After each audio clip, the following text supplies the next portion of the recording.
Ladies and gentlemen, hello and welcome back again to the DotaPit Season 5. We're going to be taking a look at game number 2 now. It's Navi facing off against Team Empire.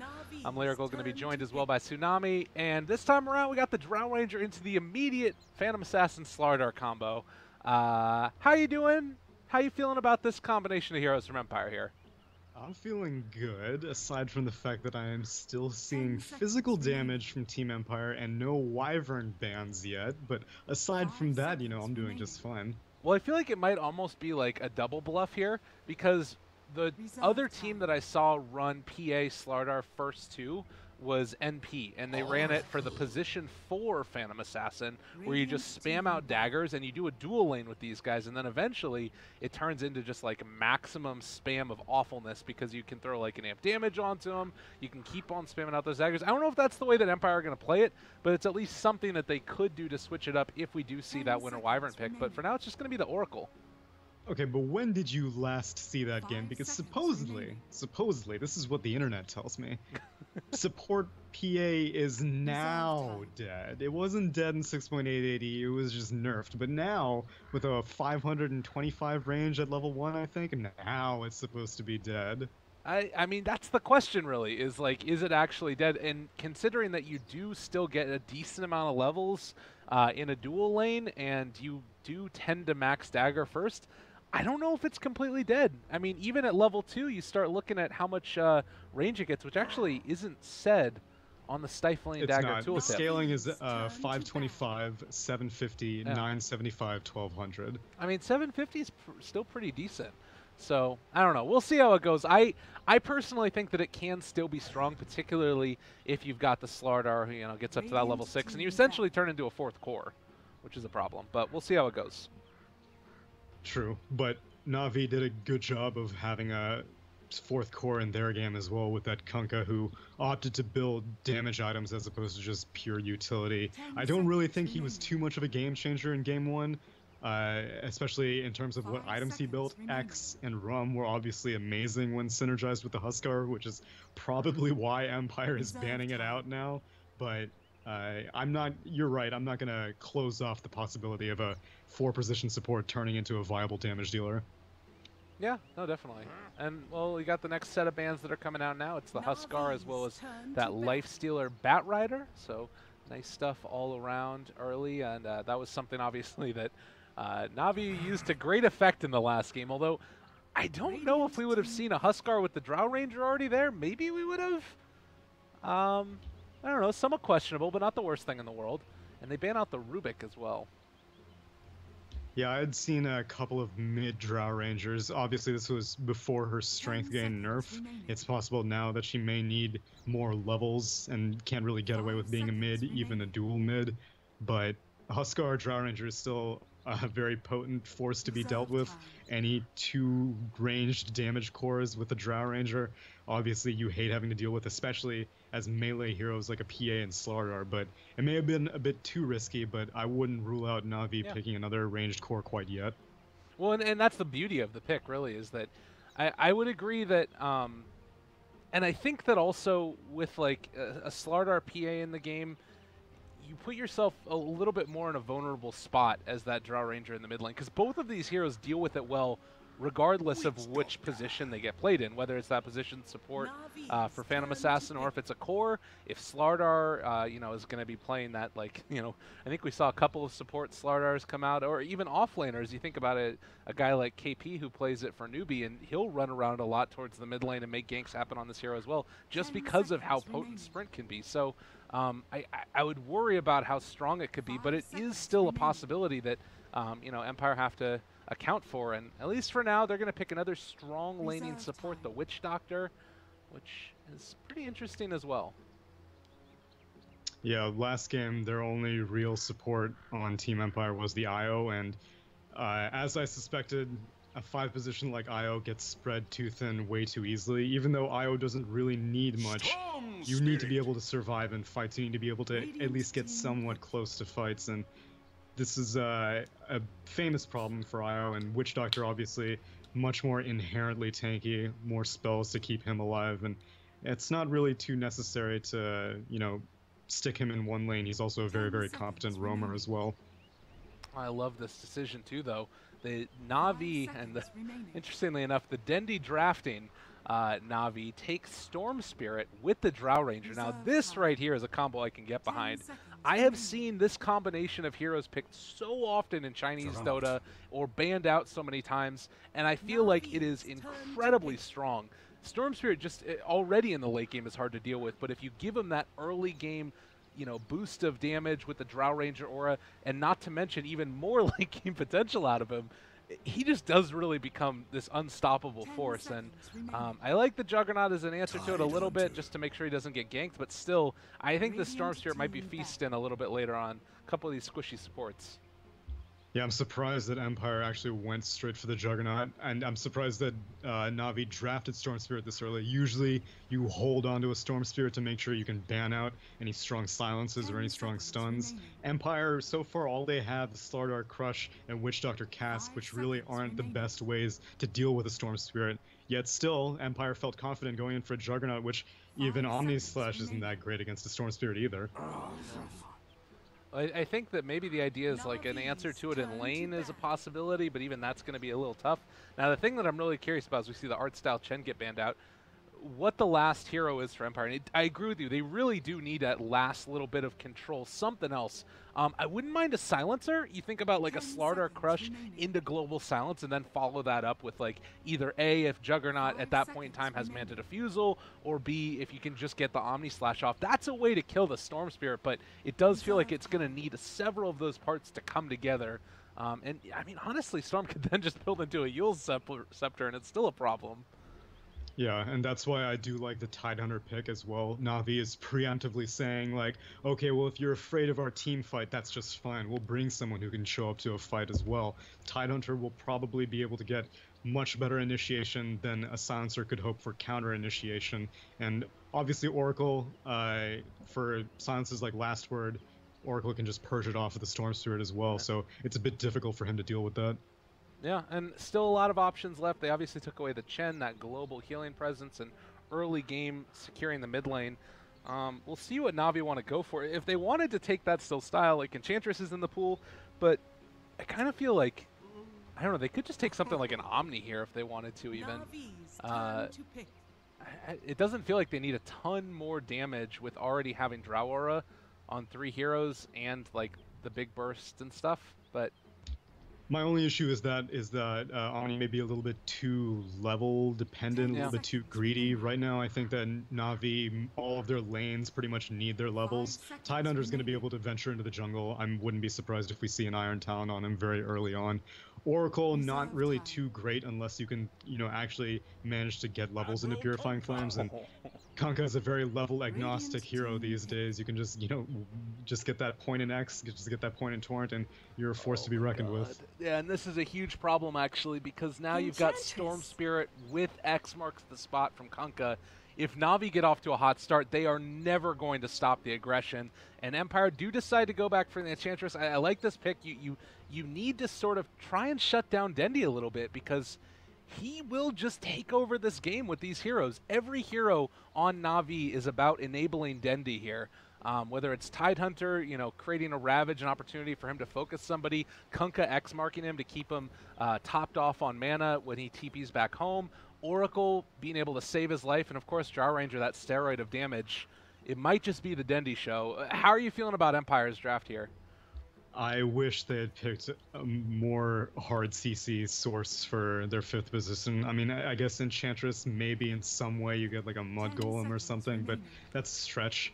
Enchantress fares a little bit better than some other heroes as a target for Storm Spirit, because while Storm Spirit is a majority of magic damage, he still needs to right-click on you to deal that magical damage. And with Untouchable, it's very, very irritating for a Storm, because he's going to blow these overload charges on... I mean, he's going to be like halfway through an auto attack, and the rhythm will just say like, okay, now it's time to ball lightning for another one, but you can't against an Enchantress. Yeah, that's definitely true. And there are ways to deal with it, of course, like a long-range zip to mitigate it, but it's something you have to play around, which you don't necessarily want to have to do. And it does feel to me like Empire's draft as a whole is about trying to shut down. Like, they realized there was no hero that was going to be able to kill off the Storm Spirit in the late game consistently, because he can always itemize to deal with it. But I guess their idea is to try and shut it down before that happens. We'll have to see how well it works, and well, Empire grouped up. Do you think that they're going to run aggro here and maybe stick Ghost Stick in the bottom? Ghost Stick is a... I don't know. I wouldn't count on it, I don't think. Yeah. It's tough. I think, because Enchantress, I mean, she's going to be in the jungle, but she can be really anywhere. Honestly, she could even go into Na'Vi's jungle this game and help out Ghost Stick that way, or help out mid against Storm Spirit. So If anything, you're just going to see a lot of movement out of this Enchantress. Dendy drops a Remnant. Let's see if that's going to keep them from going in on him. Tidehunter should be able to get the one bottom, so if Empire just let this happen, they're going to drop a... They don't even drop the second Remnant. Wow. Stupendous. Dendy's image that explodes is enough to scare off Empire. All right. Miposhka, even though you do have 335 move speed on this Enchantress, she also has only 500 HP roughly. And even though it's just a level 1 Remnant that only deals 140 damage, that's like a quarter of her HP pool. Oh, and it looks like General going to try and sneak a couple of these creep waves here. He does get 2 of them, but now going to get spun upon. Needs to eat his way through, and will be able to walk away from that one. But he's still taking a lot of damage. Hasn't skilled up Kraken Shell as of yet either. And it looks like he will be able to get a couple of these creeps, range 1 included. But he'll take some damage for it on his way out. Yeah, he's just trying to get enough gold for his Quelling Blade, I think, so that he can just go straight into the jungle after he... Oh my god. Ooh. Yeah, he has a Fairy Fire, he has a Salve. Oh, but he doesn't get that last hit. Will he get this one? Okay, he gets that one, so...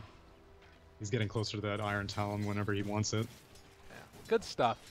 Good stuff indeed. It is going to be G playing the Phantom Assassin in the mid lane against Dendy. This matchup, you know, you got a couple of different nukes. Is there one that you feel a little bit favored over the other?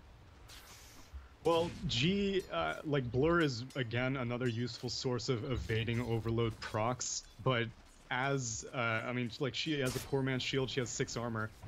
Dendy, like I said, mostly magic damage, so as long as G doesn't get too over-aggressive, I think he needs to be content with just getting farm. I wouldn't take the initiative to try to kill Dendy if I were G. They might think about it, though. Miposhka, not the best kill creeps in the world. The Centaur Conqueror is there with the Stomp, obviously, and then you've also got the nice little Hadouken that can come out. But it looks like for now, Dendy going to play it a little bit safer, and I'll see. Yeah, and Smoke's going to time out on Miposhka, and I mean, Dendy doesn't have any vision of this, so he still doesn't know. But when he goes to the low ground, his range creep is still in the high ground. Oh, now it's going to get revealed. Yep, well, the Stomp could come. They did get a nice slow with it. Dendy going to turn back around, tries to dodge the gank. They do get the Purge onto 3, but it's still going to be the first blood going the way of the Enchantress. And that is certainly not the start that they wanted for that Storm Spirit. Very important that Miposhka takes these movements early on. Storm Spirit has only... Oh, okay, Dendy just completed his boots now, but at base level, Storm Spirit only has 285 damage. I mean, 285 move speed, so he's very vulnerable to these sorts of ganks, especially when slowed up by a dagger. And it looks like they're going to try and rotate in and mess with this Enchantress's farm. Art Style is there, and we'll take a little bit of a beating as he passes through. With only level 2, though, it looks like they are not going to be able to catch up to that Enchantress. And even if they did, I don't think they find it. She already did the damage that she needed to do. She forced, what, basically 2 rotations, so Neko and Artstyle are now roaming around trying to track her down, managed to kill Dendy mid with the Storm Spirit, and Miposhka is perfectly satisfied. Even though he's only level 2 right now, there's no rush, because I don't really think this is going to be a real Dragonlance Ag core Enchantress until much, much later in the game. Yeah, completely agree. Well, in the meantime, Draw Ranger, level 3 for herself, and has been able to bring up those other couple of heroes to help her with the laning stages. Artstyle is just going to keep on running away. It does feel like they're very much going to be hampered. And I guess this is what you're talking about with needing to be a hero that gets stuff done without levels, because it feels like Kunkka might be a little lacking as the game goes on. He is, and after that kill, even Dendy's going to be lacking, forced back to the fountain after all this dagger spam, and PA isn't even level 6 yet, and she's going to be hitting it far before Dendy hits level 6. They send Kunkka mid, but this Radiant Ward right here sees all the rotations, and PA is going to be just fine. Yep. We'll pick up the rune maybe. We'll and see now, if he's able to stick around. Miposhka attacking the courier might go in on Dendy, who's now going onto Radiant high ground. I think this is a kind of good decision, but Dendy might still go down regardless. And, well, Tidehunter moving in, trying to help him out. Only level 3 for the moment. Turn on to G. They do have the proc there and maybe going to be able to do something. They still have vision onto Dendy. Doesn't hit. Overlord charge still intact as well. Can they find the kill? Tries to go for it. They do find it. So Oracle moving in, able to take down G. That was a big kill. But Yeah, do they still lose Dendy? Oh, Dendy they have a chase. He gets punched one time in the face. Oh man, Mud Golem's OP. And she could She's gonna have a split golem in 10 seconds, but it's not gonna be enough. Art style. Oh, that purifying flame. Nicely played. All right, well, Golem could be available. Tosses out one. Might be able to find a second. Art style in some trouble. The second boulder smash and the third. Oh, Mud Golems. Lordy, lordy. He tapped through those quick. Found the kill. Yeah, unlike Chen, Enchantress can't split the golems on demand. She basically has to wait for them to time out. But that timing window is very important, as I'm pretty sure as an enemy you can keep track of the duration on an Enchantress, but I'm not 100% sure. But if you can, you really need to be careful, because that's a lot of damage from these shard stuns. It's 125 per stone, which is, it adds up. Oh, and they might be able to throw another one onto Dendi as well. The other thing about it is the range is kind of absurd, how far you can toss them. It really is, yeah. So good stuff there. Well, 3-2 so far, and it feels like the winner on all of this is definitely Aloha Dance, left completely to his own devices. 40 last hits. Compare that to the 26 of the Drow, and they're having a great time. Yeah, Drow Ranger, Slardar causes a lot of troubles, as we all know, for all offlaners. Ghostic managed to complete his full Tranquil Boots, and now Artstyle has reverted back into this top lane. Might get the X onto Ghostic. Going for the Torrent now.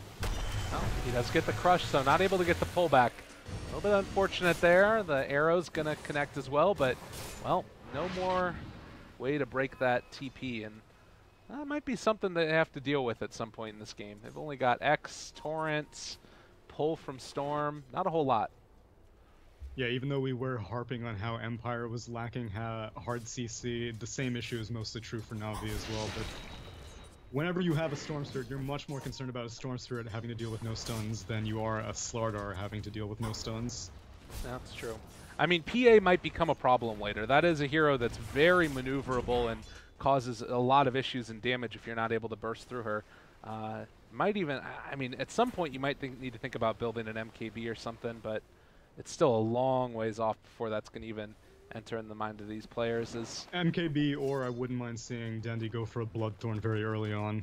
Either of those as well. Spin, top lane, in some trouble. They already took down the tower, and now General needs to get that proc of the Kraken Shell. It isn't quite there, and doesn't matter. He ends up popping.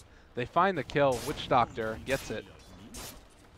I'm surprised that General went for, I guess, half of the Iron Talent. Oh no, Omni Slash onto Art Style. He has a little bit more HP. He's going to circle around the tower, but it's not enough. Oh my god.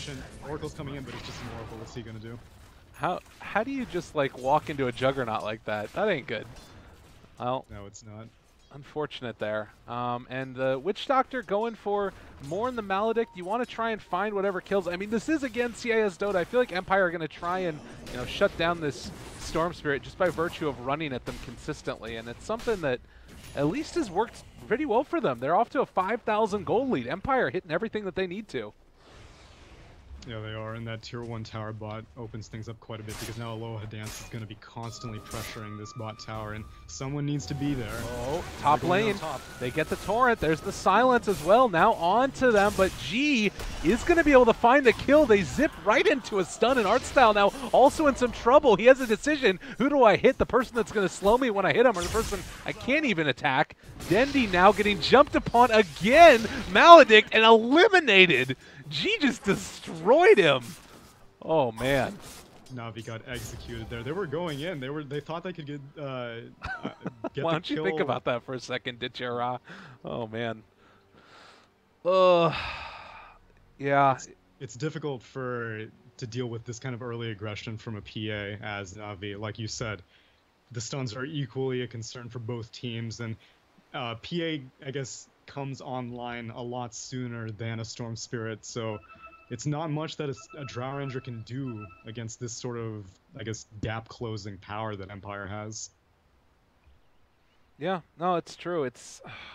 And I kind of feel like this is just, it's part of the reason why the Enchantress does work as a pick. It's something that it either goes pretty well, and then you need to build off of that and then, like, you know, win, or it just goes terribly wrong. And it feels like it's been going pretty well.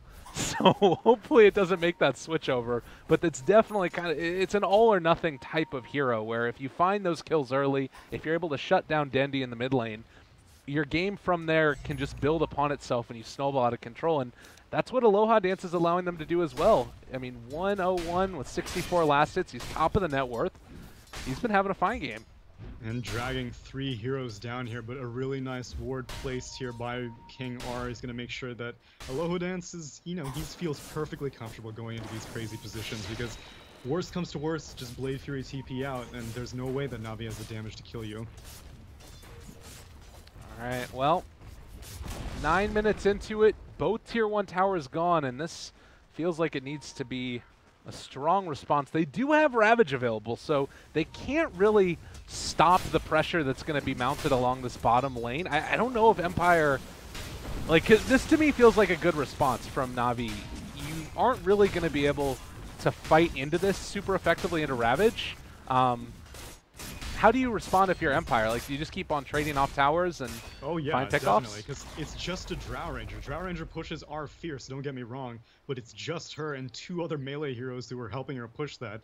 In the meantime, Storm Spirit and Oracle were just, you know, in the backlines making sure that there were no rotations downwards, but Empire isn't interested in rotating. They'll trade towers for days because their comp activates and becomes a much more potent damage-dealing force way before Navi does. So even though Navi has this Ravage, that's fine. Keep it. I'm not going to fight into it. Yeah. Well, it does look right now like Navi want to move in and try and defend the Tier 1 in the mid lane. They smoked up with 3, head over this direction, and they might be able to actually find a good team fight for themselves here. You get a surprise Ravage, suddenly everything that's sort of gone wrong is going to end up tilting back into Navi's favor. But it does feel like, at least for now, Empire, if they don't get the jump onto them, Empire will kind of just be able to pick them apart. They've got a very strong lineup right now, and I don't know, is there anything that you think is lacking? One thing I would like to mention for an upcoming fight is that G is sitting on a double damage rune bottled up, and so you need to be very careful if you're Navi, because all of their heroes are extremely squishy. I mean, you saw even the Tidehunter, when having to deal with a Maledict, he's going to go down also. It's very, very tricky for Navi to be able to get into a fight, but not overcommit to a fight. Oh, and it looks like King R is going to be the one to break the smoke, and they're going to jump forward, find the kill onto him. Meanwhile, it looks like Empire not wanting to back down completely. They do jump forward, find Dichiao Ra, and the rest of the team is in the river. What are you guys doing? It's your carry. Go help him out. Oh, Dendi, he's going to get chased down on Seneko as well. They get the amp damage onto Dendi, jumps away for the moment. They've already killed off the Oracle and the Drow Ranger. They just need to get the heck out of here. He's out of mana. Has the regen rune, and well, it is going to get broken. Oh no, he used too much mana. He couldn't TP out. He's going to TP now, but there's TP rotations coming. Poshka finds him. There's the crush. They connect. Stendi, he drops. Oh, a comedy of errors and a mixture of misplays. Navi end up losing 3 in their attempt to try and turn it back around. And now, I mean, Slardar is ahead of everybody on Navi's side. They're tearing him apart. And Slardar will continue being a force because he's working his way to a Blink Dagger. And you saw, even without a Blink Dagger, Ghostic was managing to catch up to a Ball Lightning Storm Spirit. It was a bit of a misplay by Dendi. He really should have started channeling that TP while he was in Ball Lightning. But even once he gets to that point, if Slardar is able to manage to luck his way into a Blink Dagger, because he didn't have the easiest lane. He was doing okay against Drow Ranger, but I mean, it's still an off-lane Slardar who died once. It's not easy, but Empire, they're managing to hit their timings, and now Poshka might die. Yeah, that's the X mark. They're going to be able to do a lot of damage to him. Did get off those Nature's attendants and still dropping low. It's finally going to be brought down.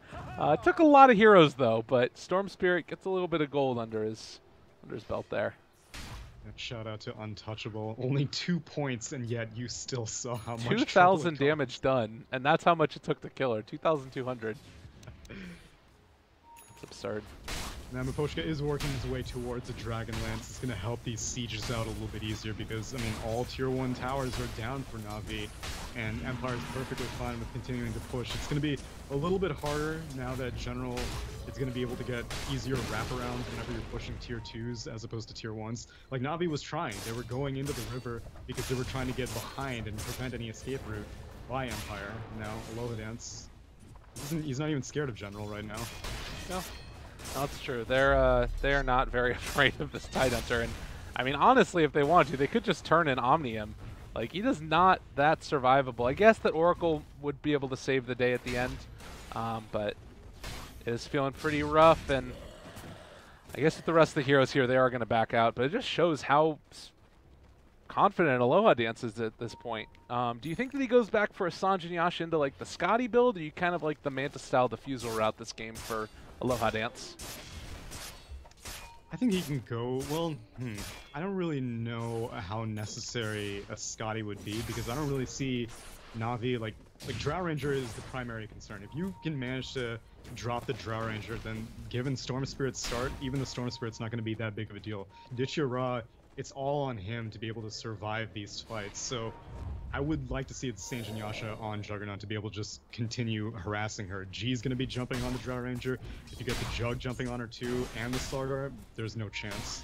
Scan is used. Yep, they're going to spot out General. This might be a bit of a scary one to go upon, but with the Blink Dagger available, they're looking forward. Go for the backline instead. Get the Kunkka, able to spin away and through that Ravage. But meanwhile, Dendi on the backlines was trying to kill off Miposhka. They get the Omni, doing a good bit of damage. Everybody's stunned up and going to be brought down. The boat comes far too late. 3 already dead, and guess what? That is going to be a dead Tidehunter as well. That went just about as bad as it could have.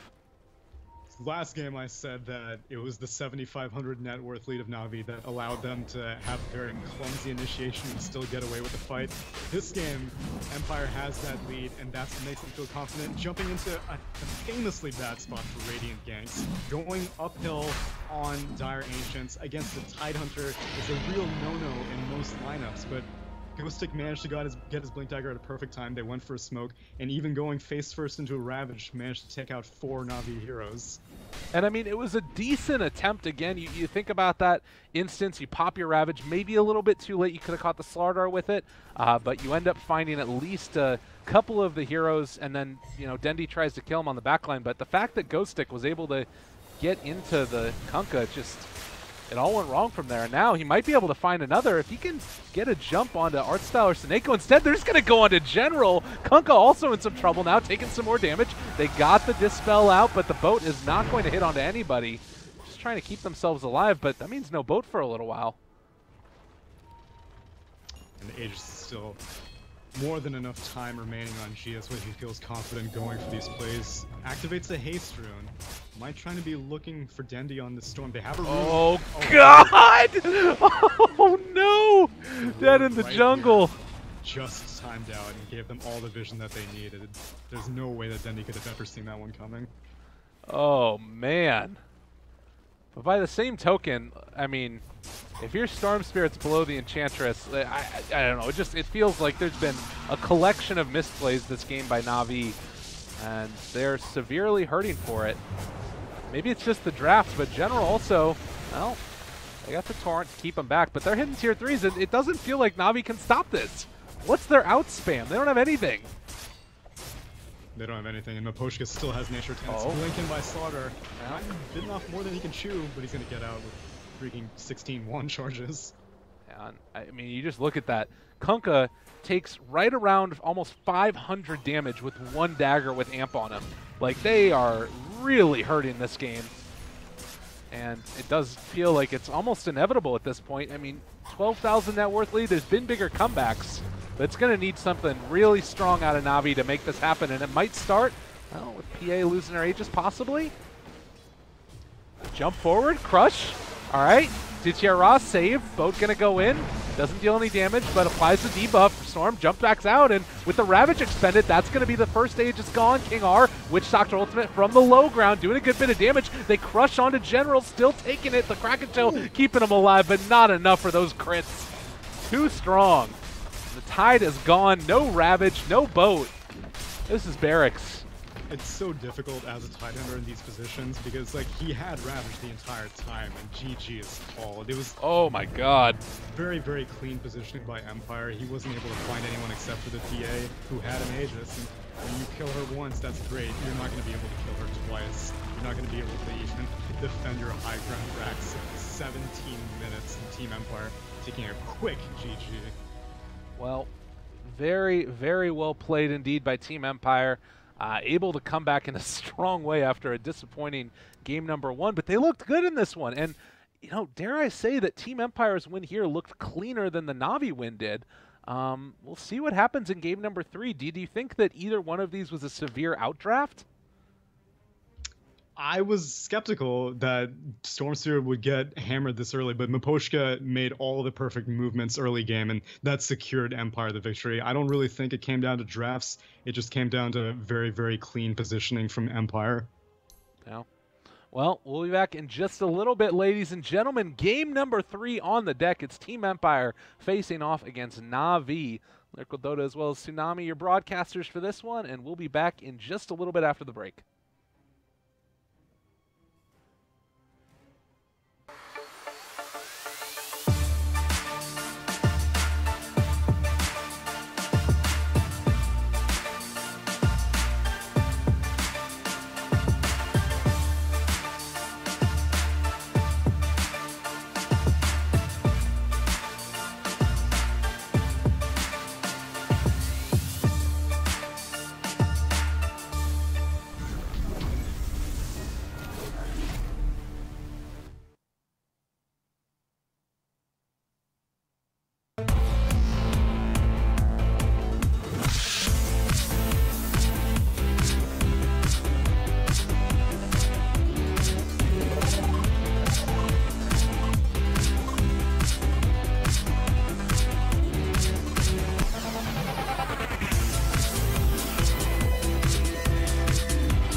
Gaming Bets, online betting for every esports fan. Dota 2 and Hearthstone, CSGO and Overwatch, StarCraft 2, the choice is yours. Express bets for multiple matches or live bets on the game you are watching right now. Know your way around Dota 2, make a prediction for picks and bans. Playing CSGO, guess the number of rounds in a certain match. Daily quests for all participants and all the best choice of payment systems. More than 600,000 users have already made their bets on the spectacular matches since 2011. EGB.com. You know for sure who's gonna win.